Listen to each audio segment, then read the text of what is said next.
Assalamualaikum warahmatullahi wabarakatuh. Kali ini saya akan memaparkan tentang Standar Nasional Pendidikan. Nah, sebelum memaparkan, kami di sini dalam menyelesaikan tugas telaah perencanaan dan pembelajaran matematika dibimbing oleh Ibu Feni Anggraini SPDI MPD. Di sini kami kelompok 7, yaitu saya sendiri Aini Aulia dan Nadia Al-Munawarah. Kami dari Institut Agama Islam Negeri Langsa, Fakultas Tarbiyah dan Ilmu Keguruan. Nah, jadi yang kami bahas yaitu dalam Standar Nasional Pendidikan, yang pertama adalah A, pengertian Standar Nasional Pendidikan, yang B adalah 8 Standar Nasional Pendidikan, yang C adalah fungsi dan tujuan Standar Nasional Pendidikan, serta yang D, penerapan Standar Nasional Pendidikan. Baik, masuk saja yang bagian A, yaitu pengertian Standar Nasional Pendidikan.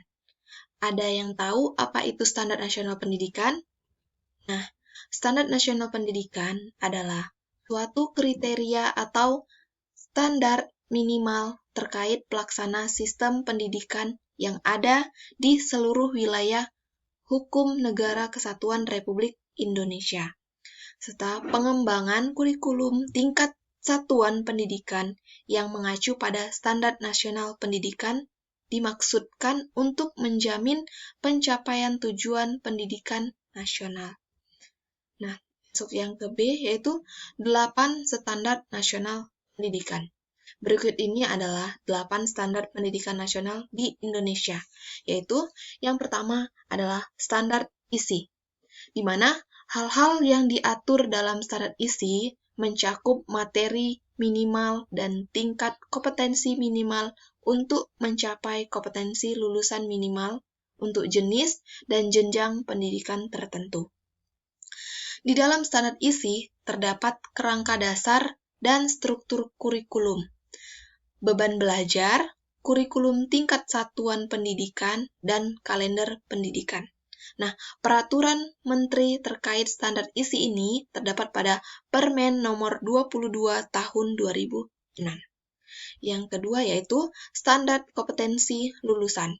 Nah, hal-hal yang diatur dalam standar kompetensi lulusan atau SKL mencakup standar kompetensi lulusan minimal satuan pendidikan dasar dan menengah, standar kompetensi lulusan minimal kelompok mata pelajaran, dan standar kompetensi lulusan minimal mata pelajaran. Dan peraturan Menteri terkait standar kompetensi lulusan ini terdapat pada Permen nomor 23 tahun 2006. Selanjutnya adalah standar kompetensi pendidikan. Nah, dalam pelaksana pembelajaran, pada suatu pendidikan dilaksanakan secara interaktif, inspiratif, menantang dan memotivasi peserta didik untuk aktif berpartisipasi. Proses belajar mengajar ini juga memberikan ruang bagi kreativitas, prakarsa, dan pemandirian sesuai dengan minat, bakat, dan perkembangan psikologis fisik para peserta didik. Peraturan Menteri terkait standar proses pendidikan ini terdapat pada Permen nomor 41 tahun 2007. Selanjutnya adalah standar sarana dan prasarana. Semua satuan pendidikan harus dilengkapi dengan sarana pendidikan seperti media pendidikan, peralatan pendidikan, buku, dan sumber belajar lainnya. Perabot dan pelengkapan lainnya. Semua satuan pendidikan harus dilengkapi dengan prasarana pendidikan seperti lahan, ruang kelas, ruang pendidikan, dan prasarana pendukung lainnya.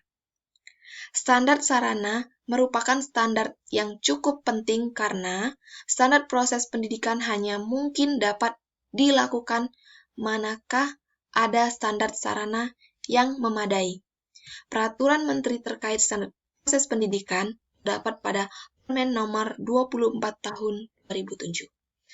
Standar selanjutnya yaitu standar pengelolaan, mana standar pengelolaan adalah standar nasional pendidikan yang berkaitan dengan perencanaan, pelaksanaan, dan pengawasan kegiatan pendidikan. Peraturan Menteri terkait standar proses pendidikan terdapat pada Permen Nomor 19 Tahun 2007. Selanjutnya ada standar pembiayaan pendidikan. Beberapa hal yang termasuk di dalam standar pembiayaan pendidikan ialah biaya investasi, biaya operasi, dan biaya personal.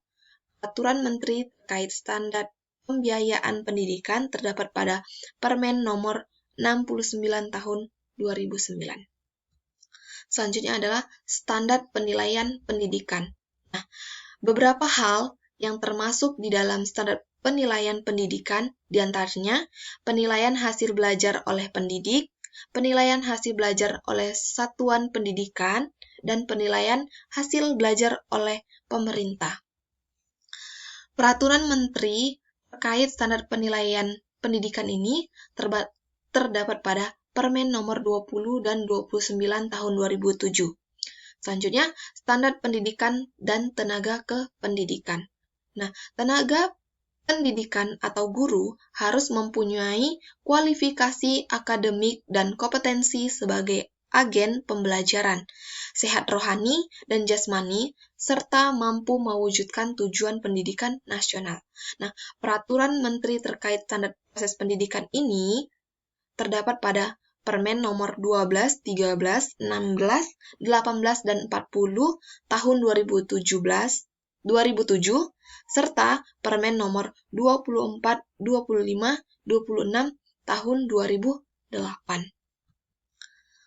Selanjutnya adalah fungsi dan tujuan standar nasional pendidikan, yang mana standar nasional pendidikan ini berfungsi sebagai dasar dalam perencanaan, pelaksanaan, dan pengawasan pendidikan dalam rangka mewujudkan pendidikan nasional yang bermutu. Dan standar nasional pendidikan bertujuan menjamin mutu pendidikan nasional dalam rangka mencerdaskan kehidupan bangsa dan membentuk watak serta peradaban bangsa yang bermartabat. Serta standar nasional disempurnakan secara terencana, terarah, dan berkelanjutan sesuai dengan tuntutan perubahan kehidupan lokal, nasional, dan global. Selanjutnya yang terakhir yaitu penerapan standar nasional pendidikan. Penggunaan standar selalu dipandang sebagai produk kebijakan yang mengarahkan mekanisme pendidikan untuk mencapai hasil yang diharapkan serta mempertanggungjawabkan hasil belajar di sekolah. Persepsi ini dirancang untuk mengukur kemajuan siswa ke arah tercapainya standar yang ditetapkan. Penyelenggaraan pendidikan pada prinsipnya harus menjamin bahwa siswa mempelajari ilmu pengetahuan dan dapat mengembangkan keterampilan menerapkan ilmu pengetahuan sesuai dengan kebutuhan kehidupan. Kebutuhan ini meliputi pengembangan keterampilan hidup yang mengedepankan pembentukan pribadi berakhlak mulia, berwawasan nasional, menumbuh kembangkan kewirausahaan sesuai dengan perkembangan dunia kerja, pengetahuan, serta menjadi pengguna teknologi berkesenian. Sampai disinilah pembahasan kami. Lebih dan kurang kami mohon maaf. Kami akhiri dengan Assalamualaikum warahmatullahi wabarakatuh.